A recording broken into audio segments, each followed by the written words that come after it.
Bom dia a todos, a todas que estão nos assistindo aqui ou nos ouvindo, nos vendo e ouvindo. Hoje mais uma atividade do Descurso, o Cá Entre Nós, conversas com artistas, docentes e pessoas atuantes, com a Adriana Jorge, e a nossa convidada, a convidada da Adriana, a Sheila Scher, que vão entrar aqui com a gente agora aqui. Bom dia para vocês. Bom dia. Bom dia. Bom dia. Dia. Então, Chico fica aí, não sai não. Tá, um pouquinho aqui enquanto isso. Tá, a gente estava conversando um pouquinho antes de entrar no ar sobre o nome do nosso projeto, Descurso. E aí o Chico Machado começou a conversar com a Sheila Scher e eu achei interessante que essa conversa estivesse na live, porque a Sheila perguntou por que o nome Descurso. E aí, nessa rápida conversa entre os dois, eu acho que pode ser a introdução da nossa conversa. Antes, eu só quero dizer que a Sheila é terapeuta ocupacional, é psicanalista e é diretora do CID.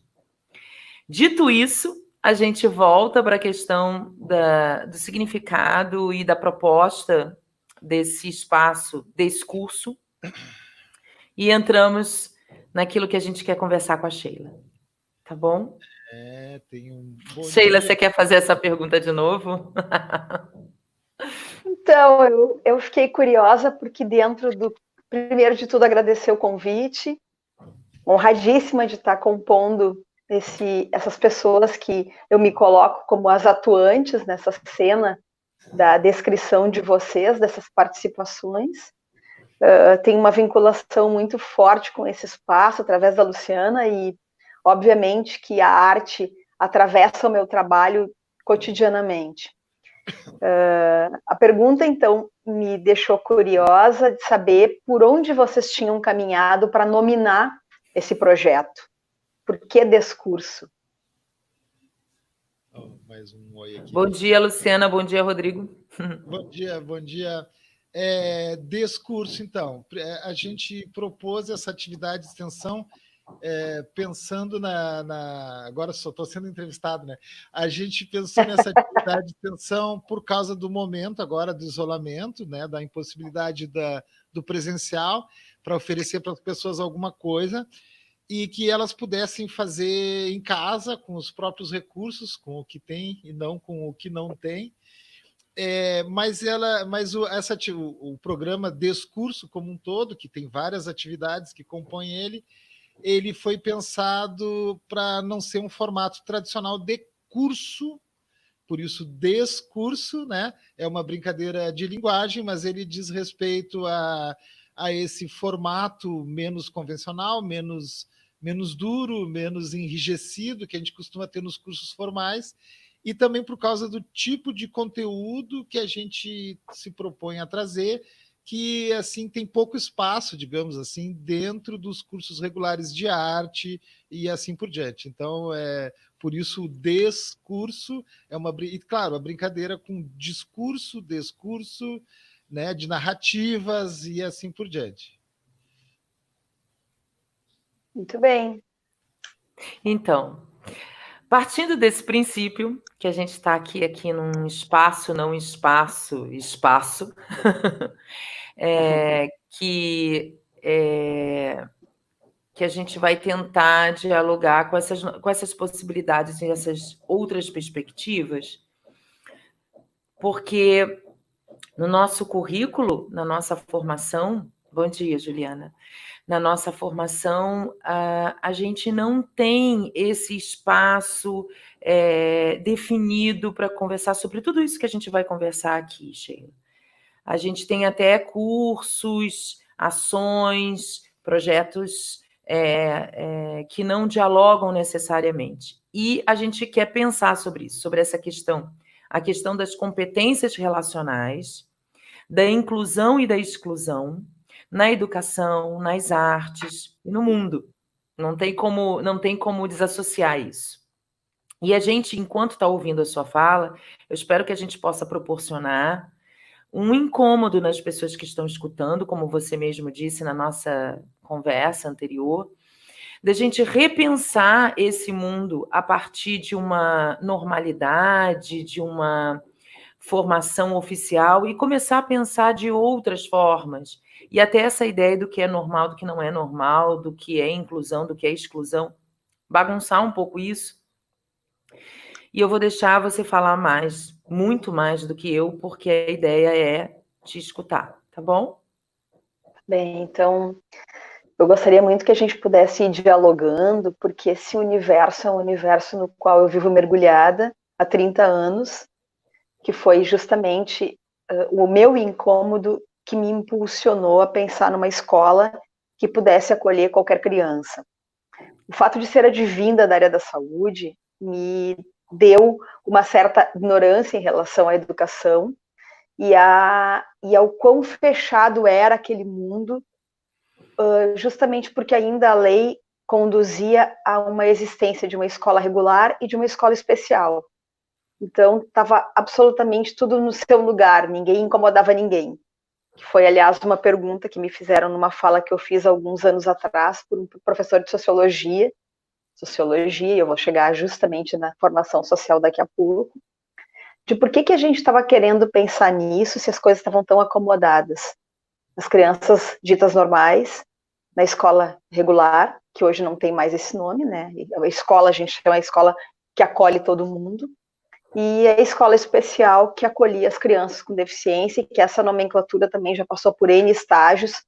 Hoje, finalmente, se fala criança com deficiência com muita tranquilidade, o que eu acho muito bom, porque a gente para de tapar o sol com a peneira, a gente para de falar coisas que são um tanto resolutivas para as pessoas e não, obviamente, para essas famílias e para essas crianças. Mas, enfim, primeiro, para falar um pouquinho do discurso, que quando tu fizeste o convite a mim, eu fiquei pensando no nome e me toca pensar na quebra do curso do diálogo, como ele vem sendo feito. O Rodrigo, na semana passada, absolutamente fez isso, porque ele fala de um mundo lindo, que é o narrar para alguém o que está sendo visto e vivido por todos os outros. A gente tem muito pouca noção do que é ser cego, do que é ser surdo, do que é ser cadeirante, do que é ser deficiente mental. É complicado para nós, dentro dessa gama de fazeres que a gente tem, que a gente pare para se colocar no lugar do outro. E daí, bom, daria para a gente fazer uma análise dessa situação da empatia que se fala tanto, que é um tanto fracasso civilizatório, né? A gente não tem que pensar na empatia porque a gente está num momento em que a falta dela é enorme. A gente tem que pensar na inclusão, porque a exclusão é um elemento partícipe intenso na nossa sociedade hoje. Mas eu propus a questão da competência relacional para a gente conversar um pouquinho aqui, porque eu fico pensando muito no que é a gente ser capaz de conviver com um todo. Quando a gente conversava, eu e a Adriana, um pouquinho sobre pensar nesse momento, eu disse para ela, onde sentam os cadeirantes no cinema? Qual é o lugar que é destinado a eles? O lugar que nenhum de nós compra o ingresso, que é na primeira fila. Então, como é que é essa competência relacional que a gente desenvolve hoje? Como é que a gente está sendo capaz de pensar nessas provocações que a sociedade nos oferece e que a gente se fecha para elas? Porque eu não consigo pensar que a gente viva de fato numa sociedade inclusiva quando uma criança ainda precisa de um laudo e de uma avaliação para ter acesso a uma escola, que é o lugar primeiro que uma sociedade abre a porta para um sujeito depois da sua família. E esse é um assunto complexo, é um assunto muito caro para mim, porque a primeira incomodação que eu trago aqui é o fato de nós, escolas, eu vou me colocar dentro desse contexto, obviamente, termos que ter sido abertos forçosamente à efetivação da lei pelo Ministério Público.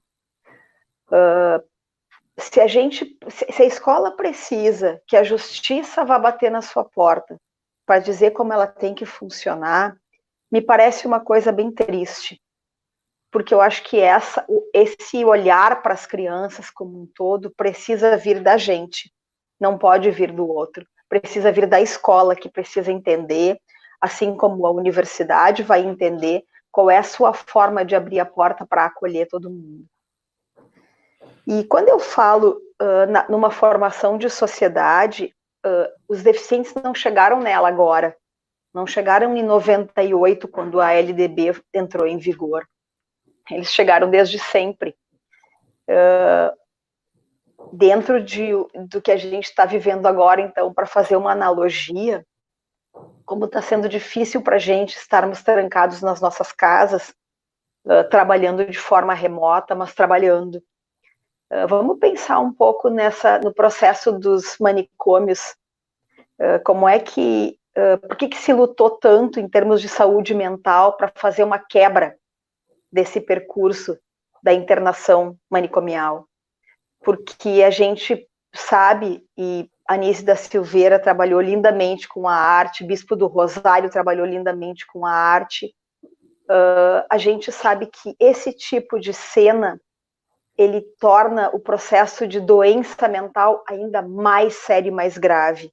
Ninguém isolado, ninguém que não se exercita socialmente, que não se desafia socialmente, é capaz de resolver a sua cena interna, porque essa pessoa não tem espaço para consolidar aquilo que ela pensa ou não, ou refazer um caminho. Quando eu brinquei que eu ia bagunçar muito a vida das pessoas com esse texto, era bem esse o objetivo. Quem cabe no nosso todo? Quem são as pessoas que a gente entende e compartilha a vida, e quem são as pessoas que a gente não tem a menor ideia de como funciona viver daquela forma? Tem um livro, e depois até a gente pode combinar de passar algumas sugestões ali na página de vocês, mas tem um livro que, assim, apesar de ter uma caminhada grande já, eu acho que eu li ele há uns 10 ou 15 anos atrás, é um livro que se chama O Estranho Caso do Cachorro Morto. É um título um tanto esquisito, né? Mas é uma narração feita por uma pessoa autista do que é a vida de um autista, do que é o barulho para um autista, do que é aquilo que ele tenta evitar para se proteger das suas sensações físicas, e que muitas vezes é lido como uma forma antissocial. Então, a necessidade de a gente compreender e conhecer, e eu não acho que todo mundo tem que ficar doutor nisso, obviamente, mas eu acho que uma simples troca de lugar e um entendimento de que o mundo é muito mais do que o que a gente vive no nosso dia a dia, pode ser bastante significativo para essa significação de reconstrução social, para esse, de fato, espaço na escola, espaço no mercado de trabalho, espaço na roda de conversa, para as pessoas que são diferentes, sim, porque elas também têm necessidade tanto quanto nós. A gente sabe, né, Sheila, que às vezes, no momento de entrada do aluno na escola, ele passa, isso eu estou falando das escolas privadas, ele passa por uma entrevista, né? E muitas das vezes essa entrevista ela serve, né, como um selecionador, né? Quando a criança apresenta alguma deficiência, alguma necessidade, ela é encaminhada para uma outra escola, ou ela repentinamente não há mais vagas. Então, a gente tem ainda escolas privadas sem qualquer abertura de diálogo sobre isso, e preparo, e condições de receber essas crianças. E na escola pública a gente tem o educador especial, que não necessariamente funciona em todas as escolas, mas eu tenho conhecimento de escolas que isso acontece, com todos os desafios, mas acontece e funciona. Essa percepção de que tem um educador especial para acompanhar aquele grupo de crianças na sala de aula. E o CID, que é a escola que você é diretora e coordena todas as ações ali dentro, eu fiquei pensando como é que você trabalha com essas metodologias, embora até pensar nisso já é um pouco pensar diferente do todo. Então, como é que você pensa a escola como um todo e a formação dos teus professores? Para a gente entender um pouco melhor na prática como é que acontece. Tá bem, eu preciso te dizer que, assim, isso que tu narraste como ingresso numa escola é uma coisa completamente ilegal, certo? Uhum. A lei não permite que se faça qualquer tipo de entrevista ou qualquer tipo de avaliação, porque seria, de alguma maneira, uma seleção. A lei não permite nenhuma seleção. O que eu ouço mais comumente das famílias hoje é o fato de imediatamente não ter vaga, mas não que seja feito esse processo, se é feito de uma maneira muito velada, porque qualquer família poderia fazer uma denúncia em relação a isso. Tá? Isso é uma coisa importante de a gente dizer.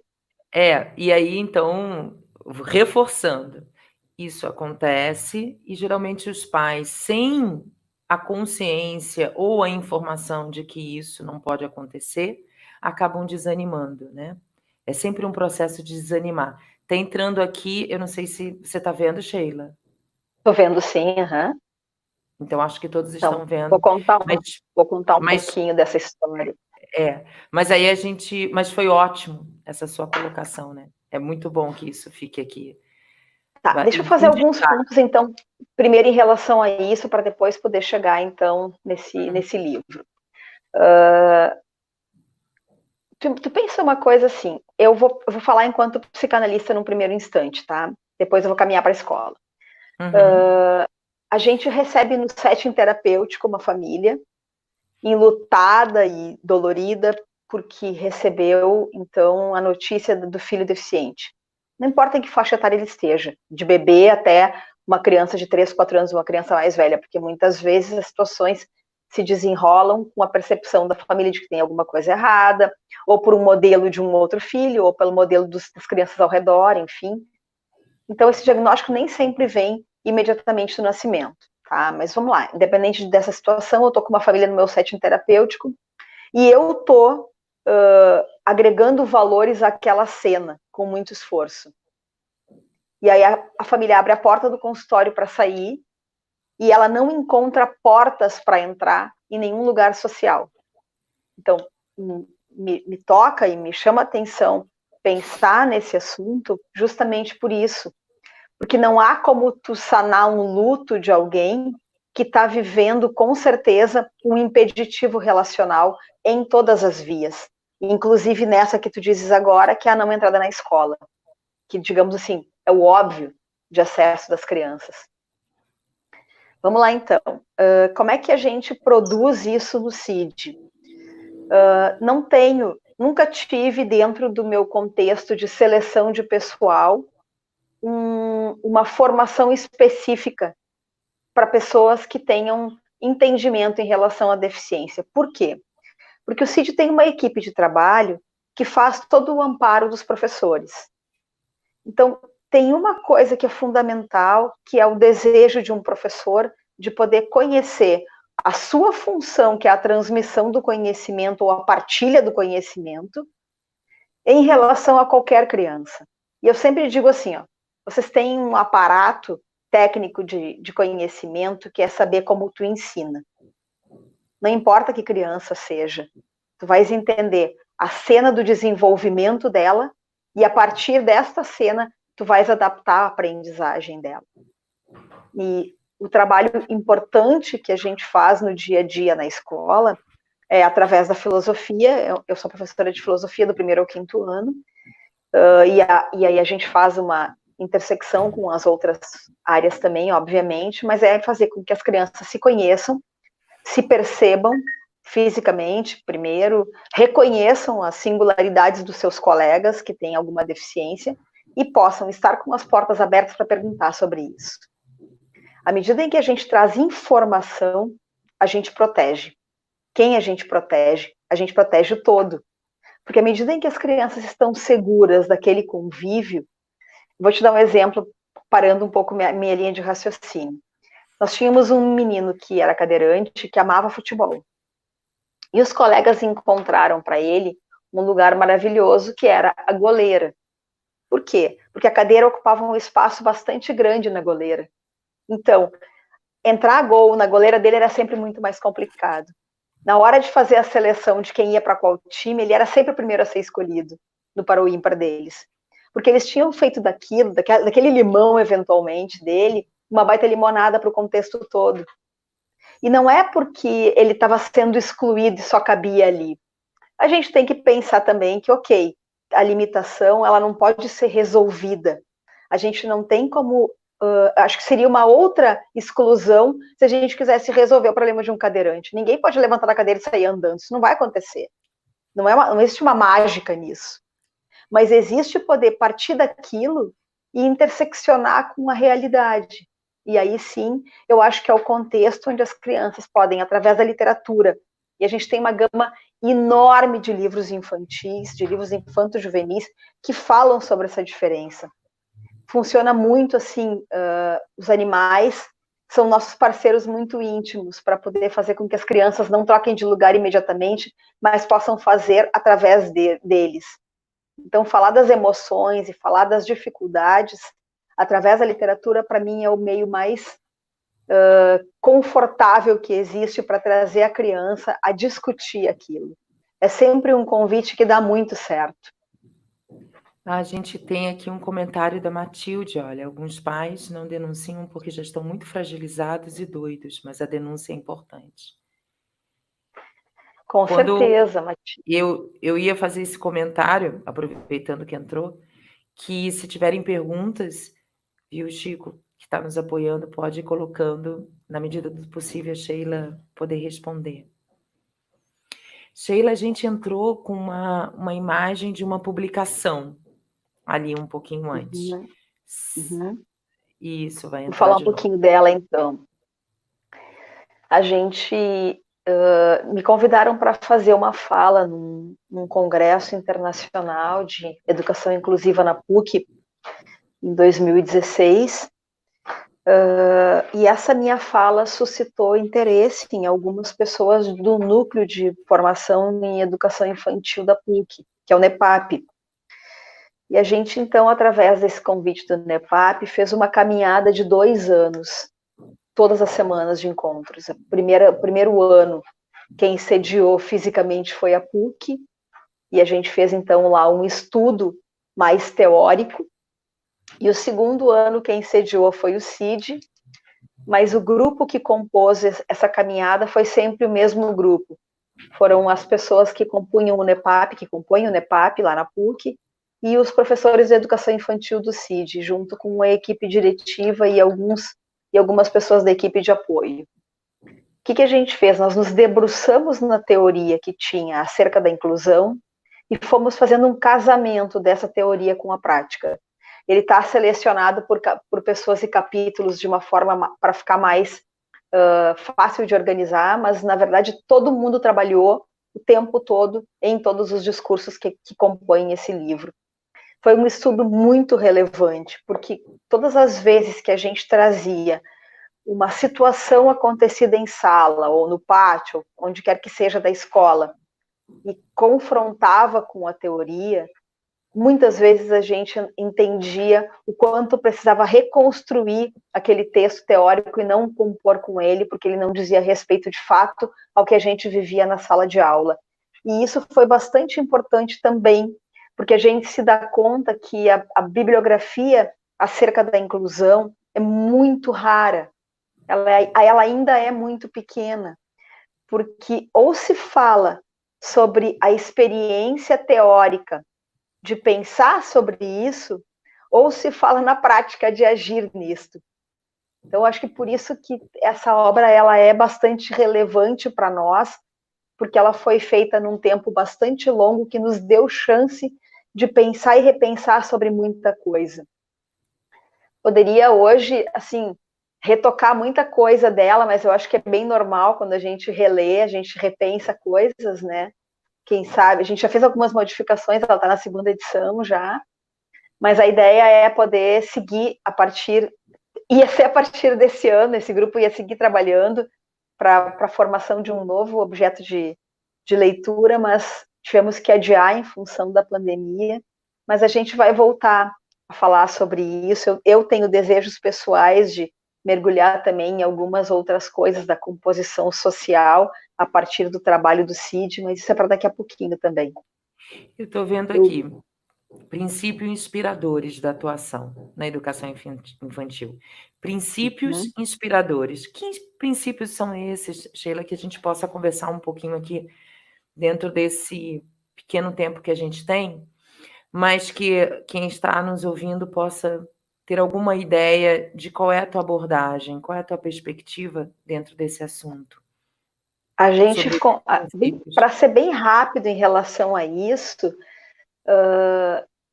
a gente pensou realmente no norte do desenvolvimento infantil, em todas as ações da criança e de que forma esse desenvolvimento infantil funciona na escola e de que forma o desenvolvimento que tem algumas ou várias limitações se confluencia com esse desenvolvimento. Então, a ideia é essa, é poder abordar os entraves, as dificuldades e o quão prazeroso é quando a gente encontra o caminho e a estratégia, porque a gente consegue ver não só a interlocução entre as crianças funcionando de uma maneira muito bacana, quanto o desenvolvimento dessa criança. E assim, eu vou aproveitar a Matilde aí para fazer um comentário. É muito relevante a gente pensar numa coisa. O Rodrigo está com a gente, então ele vai poder também falar sobre o ponto de vista das pessoas cegas, mas não existe dizer que as pessoas com síndrome de Down, por exemplo, são assim. Não, existem os sujeitos que têm síndrome de Down, e cada um deles está compondo essa cena da sua forma. Acho que isso não existe a pessoa se chamar Adriana e ela ser igual a Adriana Jorge. Não existe, sabe, esse desmembrar de uma linha que também precisa ser feita. As pessoas com síndrome de Down têm algumas características fenotípicas, mas não quer dizer que eles funcionem todos da mesma maneira. E eu acho que esse padrão que a gente conseguiu quebrar no livro foi podendo mostrar a capacidade desses sujeitos enquanto diagnósticos, mas a partir de serem sujeitos.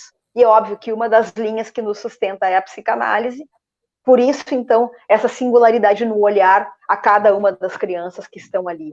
Cada uma vai aprender de um jeito, cada uma vai ter demanda diferente, cada uma vai ter resistência diferente. Quem já não viu a tradicional cena da birra no supermercado ou na rua? É uma criança que não tem nenhuma questão de desenvolvimento, mas ela tem uma questão de relação com a família que permite a ela esse espaço, ou que ela está tentando o acesso por aquela via, e quem vai poder mostrar para ela que aquela não é a via de acesso é a sua família. Então, o princípio norteador foi esse, foi tomar o desenvolvimento como um todo e pensar em todas as instâncias e capacidades de poder se explorar esse desenvolvimento. Eu achei interessante porque eu tive oportunidade de ver os vídeos de comemoração aos 30 anos do CID, e aí os vídeos foram feitos por ex-alunos. E eles falavam sobre o que foi o CID para eles, na formação deles, na vida deles.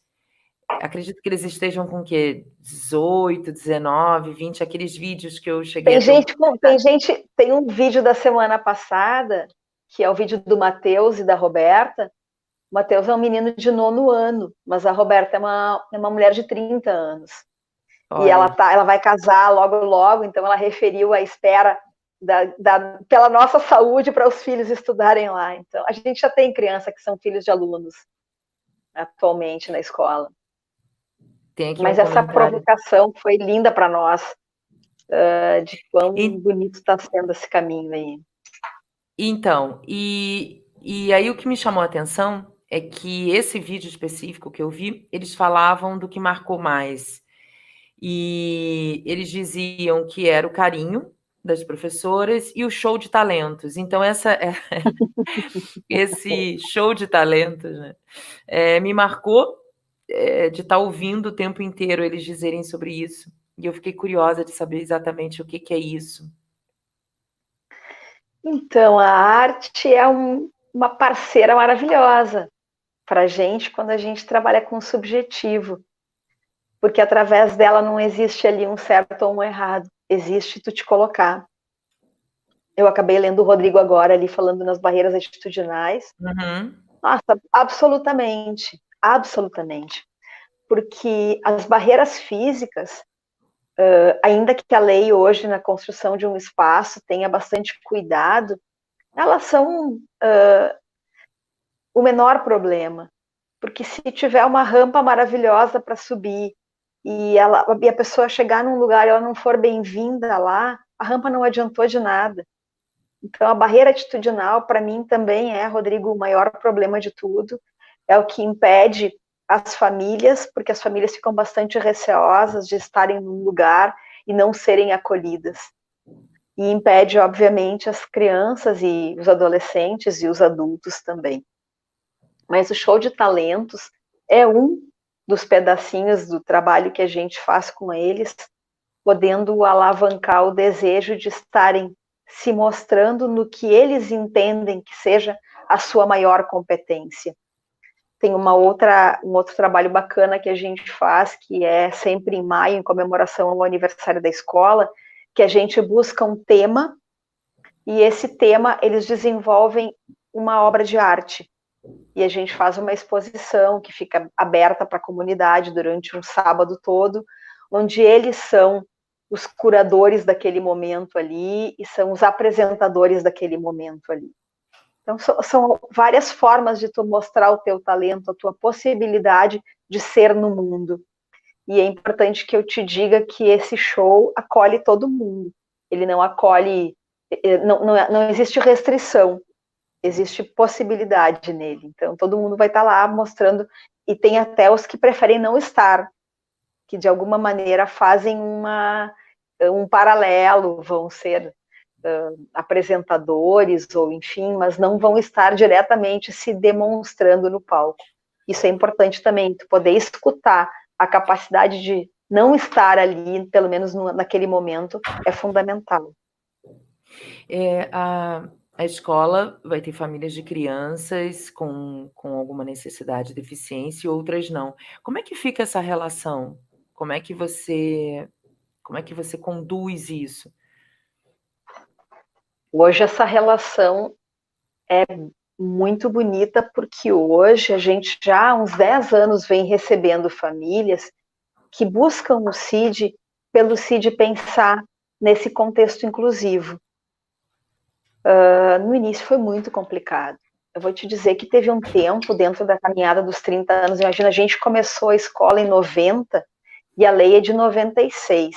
Então a escola nasce com uma proposta que não existia lei que amparasse. Na época não existia conselho tutelar, existia o juizado de menores. Então, para não ter a tarja de escola especial, que era o que a gente não queria, nós precisamos nos submeter enquanto laboratório e uma inspeção do juizado de menores, que era feita mensalmente, com um pequeno relatório da gente sobre as atividades, sobre a presença das crianças com deficiência na escola. Na época, nós tínhamos 12 alunos, e tínhamos 2 crianças com síndrome de Down, e era muito tranquilo para nós, pela nossa formação na saúde, fazer o relato desse convívio e do quão estreito estava sendo o desenvolvimento no sentido de observação de um ou outro. Como é que a gente aprende? A gente aprende por imitação. Tá mais do que provado isso. Então, a função de relação deles, ela dava golpes de aprendizado muito maior para todo mundo, para um e para outro. As mães perguntavam, num primeiro momento, mas o meu filho não vai ficar atrasado por isso? E a gente sempre dizia, eu garanto que não, mas eu quero que tu vejas na prática que mudança o teu filho vai ter a partir desse convívio. E teve uma certa época, assim, aproximadamente lá pelos nossos 15 anos, que a gente parou de falar um pouco na inclusão, porque a gente já não tinha mais aluno para entrar na escola, porque era tal o preconceito do projeto de desenvolvimento lesado do filho, que as pessoas não chegavam mais. Então, acho que a gente nós passamos nesses 30 anos por muitas transformações, carregando a bandeira sempre, mas escolhendo em que lugar carregar essa bandeira, para que a gente pudesse ter objeto de trabalho, que eram os alunos, e dessa forma poder dar conta, então, desse projeto que era ter certeza de que dá certo. Tem uma pergunta que vai entrar do Chico, eu vou deixar que entre, e eu queria aproveitar, em 2004, foi essa a proposta que me fez escolher o CID para os meus filhos. Eu queria aproveitar a tua experiência para você falar um pouco, você como espectadora, o que você sente falta, se a gente for pensar nesse mundo de todos, né? Nas salas de exibição, nos teatros, o que te parece assim tão excludente, né? Nessa Adriana, forma que a gente tem de manifestar a arte. Queria pensar um pouco antes disso, em alguma coisa, porque eu acho que tudo é uma decorrência, tá? Eu acho que é um pouco difícil para mim falar sobre isso, porque eu não estou na cena de como se concebe um espetáculo, e talvez isso possa ser falado e de alguma maneira posto em prática, não sei. Mas eu queria falar uma coisa antes que fica dentro disso que é a nossa conversa, que é assim: que sociedade que é essa? Quando tu pensa numa coisa para um público, para que público que tu pensa? Vou dar um exemplo de uma cena que eu vivi com um casal de pais na escola que mudou, e é recente, isso é de 4 anos atrás, mas a ficha de ingresso das crianças estava lá, nome do pai e nome da mãe, assim como a agenda, né? E eu recebi uma família que era uma menina adotada por 2 pais e 2 pessoas incríveis que me ensinaram muito, muito, muito a ser mais inclusiva. E ele foi lá e ele riscou o nome do pai e o nome da mãe e escreveu o nome deles. Daquele dia em diante, todas as fichas da escola foram modificadas pelo nome dos responsáveis, assim como a agenda das crianças também. Então, se tu tá vivendo, tu tá aberto para pensar. A escola pode simplesmente ignorar aqueles 2 rabiscos e seguir com a sua ficha como ela tá, assim como os teatros, assim como os museus, assim como todos os lugares da sociedade que a gente vive. Quem é que cabe no nosso todo quando a gente pensa alguma coisa? Eu acho que é tão parco o exercício de pensar nas deficiências, de uma maneira geral, que se a gente apontar alguma coisa aqui agora, talvez a gente vá ser até incoerentes com uma coisa que é maior ainda. Uhum. Então, o espaço que vocês estão dando agora para a gente falar sobre isso, e que o Rodrigo teve lindamente na semana passada, porque eu achei muito bacana o trabalho que ele faz, são espaços em que a gente vai informando, que a gente vai mastigando sobre isso e vai deglutindo com leveza. É muito melhor do que sentar e dizer o que não está certo e o que não tá, o que está errado e de que maneira que tem que ser feita, entrando num viés que talvez não me diga respeito. Agora, pensa se nesse projeto de vocês conseguem poder trazer essa discussão à tona e as pessoas poderem pensar, daí a partir disso, e agora sim, bom, agora eu já tenho uma informação a mais. Não estou inventando a roda aqui, obviamente, mas eu já tenho uma informação a mais, a gente plantou mais uma sementinha, e nessa informação a mais, quando eu for prospectar tal coisa, eu vou pensar num contexto um pouquinho maior. Não vou abranger todo mundo ainda, mas eu já tenho uma extensãozinha a mais para pensar em tudo isso que pode ser endereço para receber o meu público. Quando eu fiz essa pergunta a você, era para provocar uma outra questão, que realmente no nosso currículo oficial a gente não tem essa formação. Claro que o currículo é sempre uma coisa muito orgânica, a gente vai procurando aproximar ao máximo e oferecer isso para os alunos. E para a gente mas mesmo. deixa eu te interromper e te dizer só uma coisa, antes de tu seguir, que eu acho que é bem importante. Não são todos os cursos de pedagogia que tenham a questão de pensar nas pessoas com deficiência no seu currículo. Uhum. Tá? Muitos têm, ainda é um toque sutil, mas assim, como é que tu vai ensinar alguém se tu não entende como aquele alguém aprende? Eu acho que, sabe, a gente está falando de um contexto muito grande, mas exatamente eu ia dizer o seguinte, e aí eu fui atrás dessa informação, porque eu tinha uma idealização de que nos cursos de pedagogia e os mais próximos desse tema tivessem, né, alguma eletiva, talvez. E sim, existe, alguma coisa existe, mas não o suficiente para a nossa necessidade e também para as licenciaturas.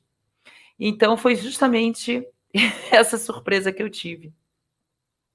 E daí a importância da gente fazer aqui nesse espaço do discurso, que é o que a gente começou a falar no início, não que a gente vá dar conta, mas que pelo menos a gente traga as nossas necessidades aqui. A gente comece a discutir aqui e a partir daí a gente comece a bolar ou a pensar coisas que podem acontecer paralelo à formação, paralelo a esse currículo oficial.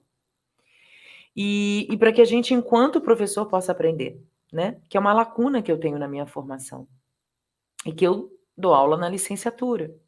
Então, é muito importante que a gente perceba essa necessidade, essa demanda e também esse mercado de trabalho imenso, né? Imenso, imenso. Tanto do ponto de vista de empregar as pessoas que saem da universidade com esses ideais e com esse desejo de estar dialogando e de estar trabalhando e pesquisando, como pesquisa também, né? Como pesquisar isso. E eu percebo que toda vez que eu trago alguém para conversar ali no DAD, acaba que 1, 2, 3 anos depois aparece um TCC sobre o assunto. Então, é muito bacana ter essa resposta quase que imediata desse interesse. Então, é muito legal a gente ter isso aqui gravado e a gente futuramente, Sheila, e agora isso é uma surpresinha que eu estou fazendo, a gente futuramente pensar coisas juntas para a gente, pelo menos, tentar criar a possibilidade de discutir sobre isso dentro da universidade e dentro da formação, independente do que o currículo pode oferecer e de toda a burocracia que o currículo está inserido, claro. O Chico pediu para... Eu não sei se vai aparecer a pergunta dele, mas ele pediu para você explicar o que é a sigla CID.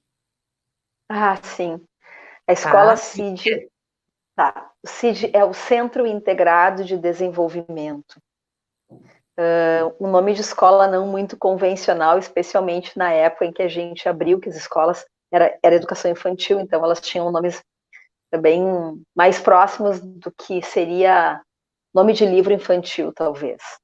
A gente pensa no centro porque a gente queria compor um espaço de clínica junto, e a gente tem um espaço de clínica lá.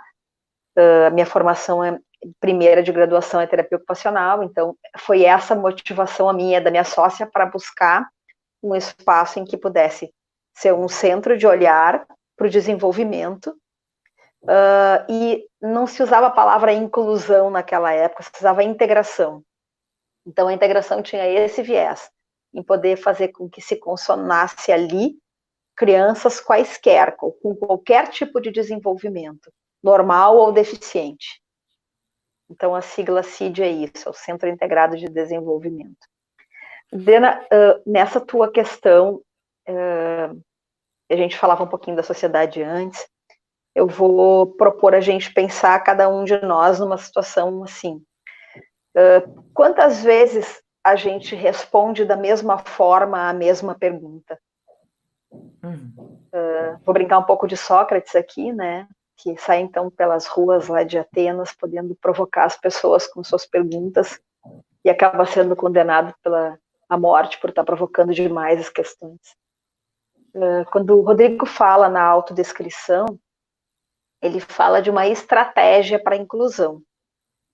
Tá? É uma estratégia, é uma formação específica, é uma qualificação, assim como são os tradutores de Libras. Libras é a segunda língua oficial do Brasil. A gente tem Libras no currículo lá no CID.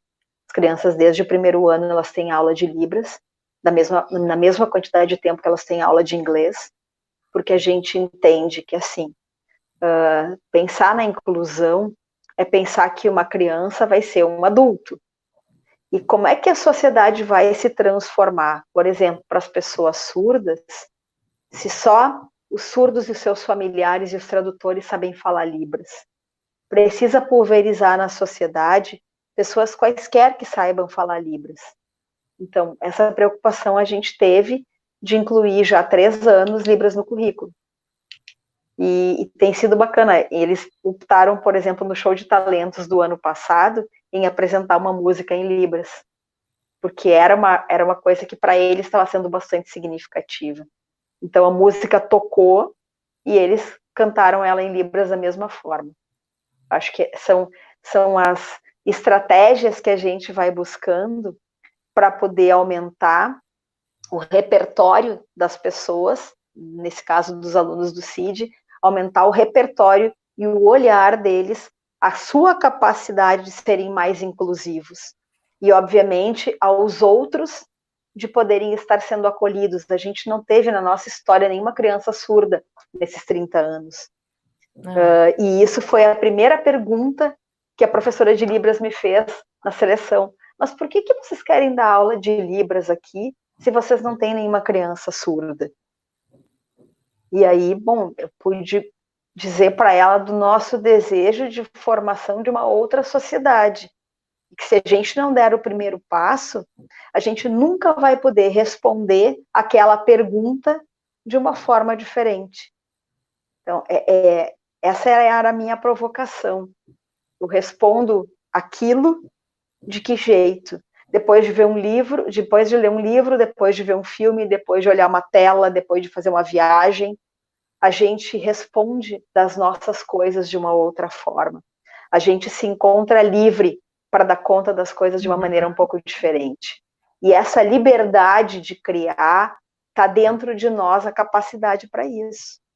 Podemos estar fechados e segmentados no nosso pensamento de pessoas que não têm nenhuma deficiência, e podemos estar pensando, e para mim, talvez pelo exercício de trabalho, eu sempre que chego num lugar, eu penso como é que tal pessoa ia chegar aqui, ou como que tal pessoa seria recebida aqui. Não, o CID é um lugar que não é absolutamente acessível, mas a gente torna acessível a todo mundo à medida em que a gente tem desejo para isso. Não, talvez tu não possa chegar em tal lugar fisicamente, mas pode ser levado a tal lugar de uma outra forma. Então, essa mudança de paradigma que a gente vai fazendo a partir dos nossos pequenos conhecimentos e vivências é o que eu acho que faz a modificação da nossa sociedade. Efetivamente, não é a modificação do discurso, é a modificação da ação. Certo. E eu gosto do discurso por isso, porque quebra o curso e gera uma outra ação. Nesse módulo aqui, eu ia dizer se você queria ter algumas palavras finais, assim, para a gente terminar, mas eu acho que isso que você disse agora, de uma certa maneira, é um ótimo fechamento, mas não fechar a nossa discussão, né? Mas fechar esse... Eu acho que a linha, talvez, a palavra ética tá tão moderna nesse momento, né? A gente fala tanto de ética, talvez a gente possa pensar nessa ética social por esse ponto de vista, pela nossa honestidade em relação à realidade. Falar de inclusão, para mim, é falar de uma honestidade da realidade, porque essas pessoas estão aí, vivas, querendo fazer parte, com necessidade de um olhar diferenciado por nós, no sentido de não pena, não generosidade, nada disso. De igual para igual, porque nós também temos as nossas limitações. A gente não fala delas, mas a gente também tem. Eu estou vendo aqui, tem um comentário do Rodrigo que eu acho que é quase uma provocação para você, Sheila. Uma formação em audiodescrição para crianças. Né? Rodrigo, eu vou te a gente dizer pode que... conversar com a Sheila.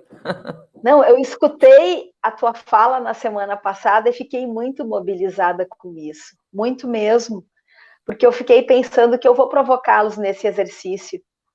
E para as crianças precisa ter uma realidade assim de vendar os olhos e fazê-los viver o reconhecimento do espaço físico. Mas eu fiquei bem mexida, eu vou provocá-los quando a gente estiver juntos presencialmente, com certeza nesse sentido. E vou te chamar para tu ir lá conhecer o trabalho da gente e mostrar o teu para as crianças, eles vão adorar conhecer. A Juliana também fez um comentário aqui, que eu acho que é uma síntese que envolve os afetos. Não sei se você chegou a ver, Juliana Ferrari fez um comentário aqui. Eu não cheguei a ver porque entrou outra coisa na minha tela aqui. Visão de futuro e amor.